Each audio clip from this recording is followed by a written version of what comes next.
Komando Pasgat Auri. Sejarah Kopasgat, pasukan elit penakluk langit Nusantara. Di setiap perang modern, satu kebenaran tak terbantahkan selalu berlaku. Siapa yang menguasai udara, dialah yang menentukan kemenangan. Namun, kekuatan udara tidak berdiri sendiri. Pesawat secanggih apapun tak akan berarti tanpa pasukan darat yang mampu mengamankan, merebut, dan mempertahankan pangkalan udara. Disinilah satuan elit TNI Angkatan Udara hadir. Pasukan yang bergerak sebelum pesawat mendarat, pasukan yang menembus wilayah musuh lebih dulu, pasukan yang membuka jalan bagi dominasi udara. Mereka adalah Kopasgat. Latar belakang lahirnya pasukan khusus TNI AU. Pada masa awal kemerdekaan Indonesia, kondisi militer masih sangat terbatas. Persenjataan minim, personel sedikit, dan ancaman datang dari berbagai arah. Belanda menyadari bahwa menghancurkan lapangan terbang berarti melumpuhkan kekuatan udara Republik Indonesia. Bandara menjadi sasaran utama serangan, sabotase, dan infiltrasi. TNI Angkatan Udara pun menyadari satu hal krusial. Dibutuhkan pasukan darat khusus yang mampu melindungi pangkalan udara sekaligus merebut lapangan terbang musuh. Tanpa pasukan ini, Angkatan Udara akan lumpuh bahkan sebelum pertempuran dimulai. Berdirinya Pasukan Pertahanan Pangkalan 1947. Pada tanggal 17 Oktober 1947, TNI AU resmi membentuk satuan bernama Pasukan Pertahanan Pangkalan, PPP. Inilah akar sejarah Kopasgat.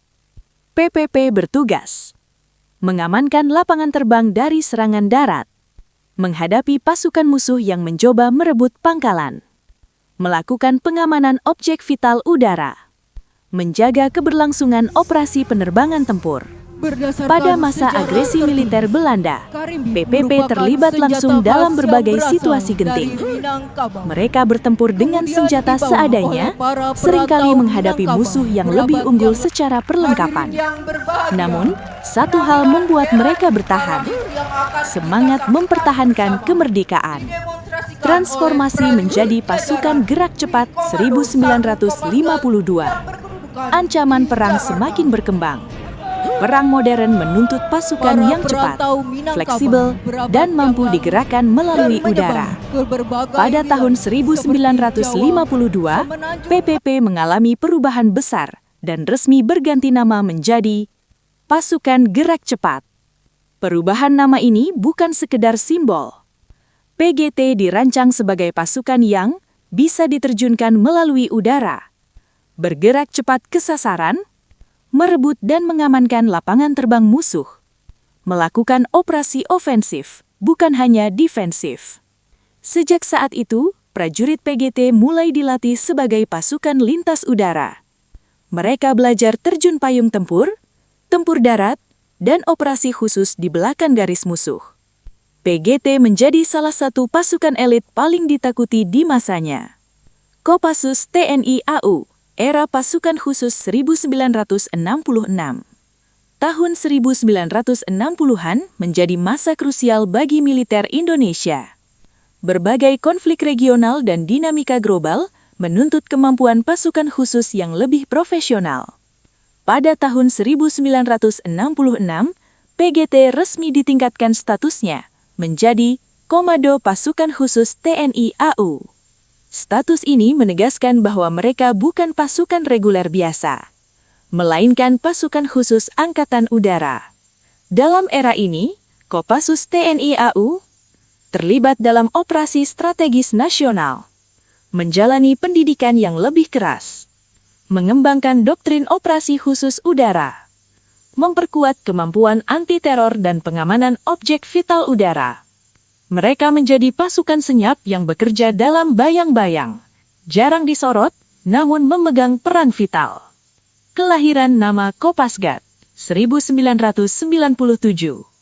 Tahun 1997 menjadi titik sejarah penting. Kopassus TNI AU resmi berganti nama menjadi Kopasgat, Korps Pasukan Gerak Cepat. Pergantian nama ini bertujuan untuk menghindari kesamaan nama dengan Kopassus TNI AD, menegaskan identitas unik pasukan khusus TNI AU, menyempurnakan doktrin operasi gerak cepat udara. Sejak saat itu, Kopasgat dikenal sebagai satuan elit yang menguasai operasi darat demi kemenangan udara. Tugas khusus dan peran strategis. Kopasgat memiliki tugas yang sangat spesifik dan berisiko tinggi, antara lain, perebutan dan pengendalian pangkalan udara musuh, pengamanan pangkalan udara strategis nasional, combat search and rescue, operasi anti-teror objek vital udara, pengamanan VVIP, operasi khusus lintas udara, pengendalian lapangan terbang darurat. Dalam doktrin militer modern, siapa yang menguasai bandara, dialah yang menguasai logistik dan udara. Dan Kopasgat adalah pasukan yang ditugaskan untuk misi tersebut. Pendidikan keras dan mental baja.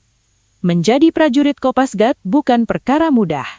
Seleksi awal sudah menyaring fisik dan mental terbaik. Pendidikan Kopasgat dikenal sangat keras. Latihan terjun payung tempur. Penyerbuan cepat dari udara. Tempur jarak dekat.